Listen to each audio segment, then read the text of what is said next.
And the Supreme Court has refused to expedite the latest challenge to the new restrictive abortion law in Texas, leaving it in place for now. The court listened to arguments late last year on a Mississippi law that could essentially overturn Roe versus Wade.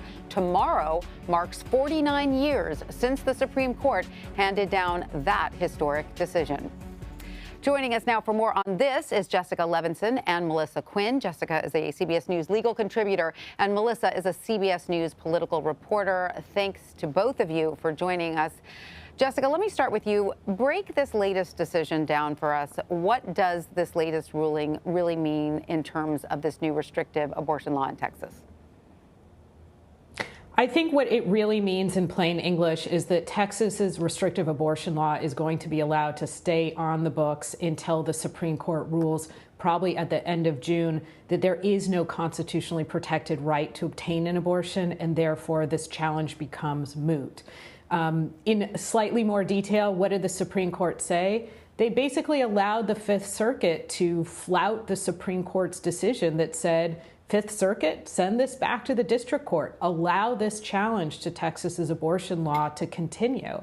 And the Fifth Circuit said, well, Texas just asked us to send this to the Texas Supreme Court. So we're going to basically allow that delay tactic and do that instead. So what we know for sure this means is that Texas's restrictive abortion law will remain on the books, I think, for the foreseeable future.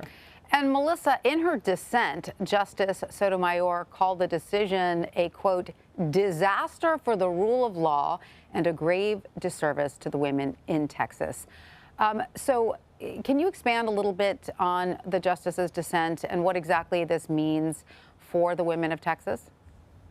Well, Justice Sonia Sotomayor, throughout all stages in this litigation, as it's been before the Supreme Court, has been really outspoken in not only criticizing Texas officials for pursuing this law and the way it was designed in the first place, as well as some of her colleagues on the court for basically allowing the law to remain in place while these challenges have continued, as well as while the court itself was considering what to do with it. She said that, the law does a great disservice to women in Texas. And I have spoken with abortion providers in the state who have said that they have seen, they have had to direct patients to clinics in neighboring states, Oklahoma and Louisiana, for example, for them to receive care there. And that is also certainly a concern that providers nationwide are having as we await this decision from the Supreme Court in the Mississippi case, which is really the blockbuster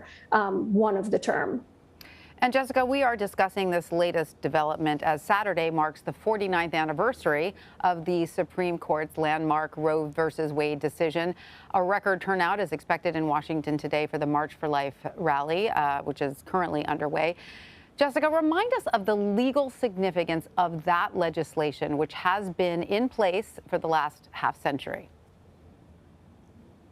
Well, the legal significance of Roe v. Wade is really that the court said there is a constitutionally protected right to obtain an abortion.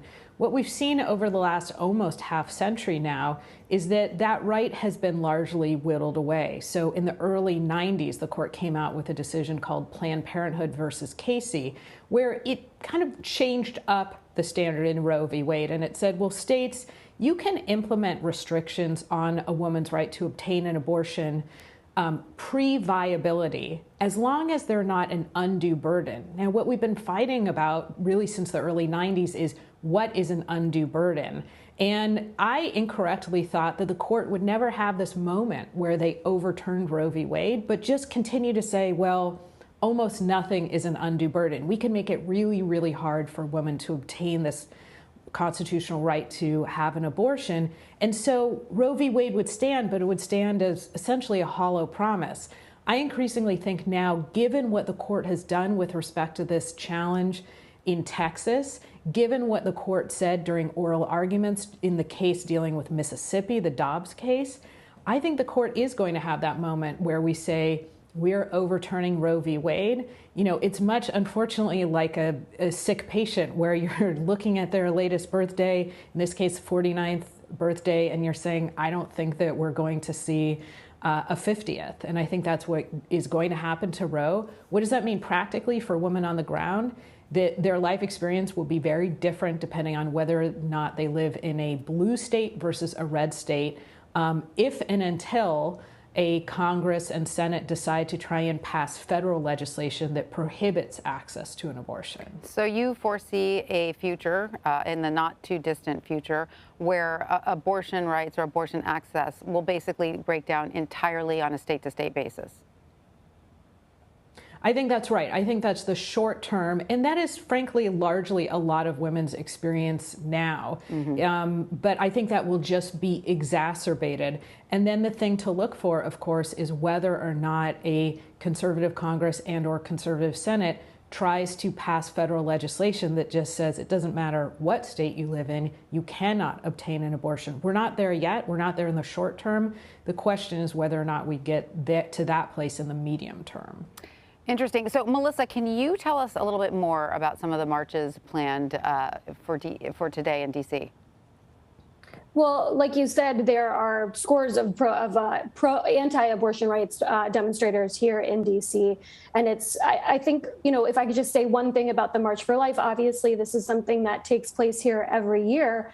But this year has, added importance. I think that this year's event is sort of the culmination of this near 50-year campaign by anti-abortion rights advocates to ultimately overturn Roe, or depending on how you look at the comments and questions that were made during oral arguments in the Dobbs case in December, significantly weaken or dismantle it. And I think that this is a campaign that has been waged by anti-abortion advocates, not only very publicly with events like the March for Life, but we also, over the years, have seen a significant emphasis placed on the federal courts.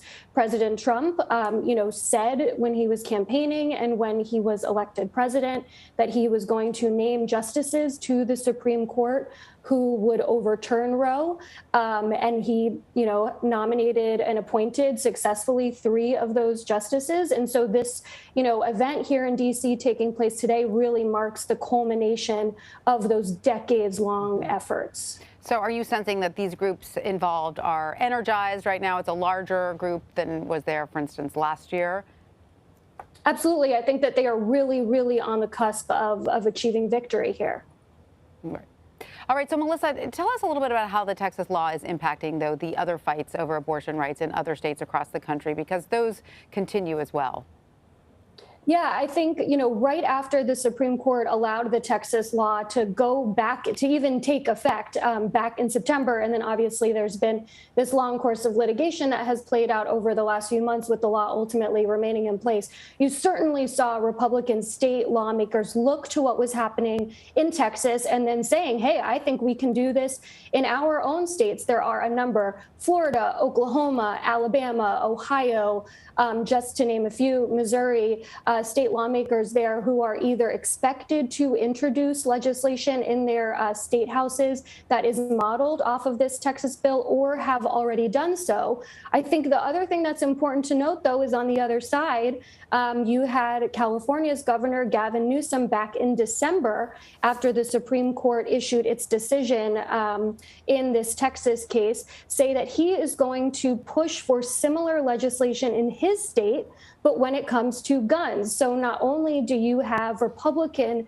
state lawmakers who are looking at this Texas law and saying that they are going to take steps in their states to introduce legislation modeled on it when it comes to the issue of abortion, but in Democrat-controlled states like California, they're saying, okay, we now see how it has been successful in Texas, and we're going to do it there with some of the issues that, that we dislike as well. Right. What is good for the goose is good for the gander. All right. Well, Jessica Levinson and Melissa Quinn, thanks to both of you for joining us. We appreciate it.